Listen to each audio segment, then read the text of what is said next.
φίλοι του Full PC από την IFA 2012 έχουμε να σας παρουσιάσουμε από το booth της Acer μέσα στο hall της Intel ένα σύστημα που μας έκανε πολύ θετική εντύπωση.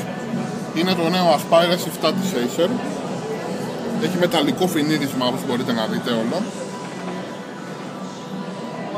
Η πλάτη του είναι φτιαγμένη από γυαλί, κατασκευασμένη από γυαλί και είναι πάρα πολύ λεπτό. Όπως βλέπετε στο λεπτότερο του σημείο είναι πιο λεπτό από μία θύρα USB.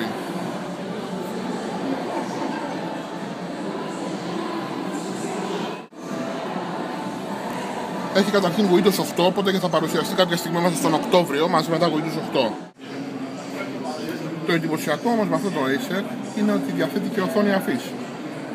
Όπως βλέπετε εδώ πέρα, μπορεί να τα κάνετε όλα με τα δάχτυλά σας, εκτός από το πληκτρολόγιο, το touchpad ή ένα εξωτερικό ποντίκι. Έρχεται με Windows 8, ενώ είναι και αρκετά δυνατό. Έχει επεξεργαστεί Intel Core i7 και στο μόνο που θα λέγαμε ότι στερεί, αλλά για έναν hardcore gamer κυρίως, είναι η ενσωματωμένη κάρτα γραφικών, η οποία είναι το καινούργιο ολοκληρωμένο της Intel, το Edge 4000. Κατά τα άλλα είναι μια εξαιρετική κατασκευή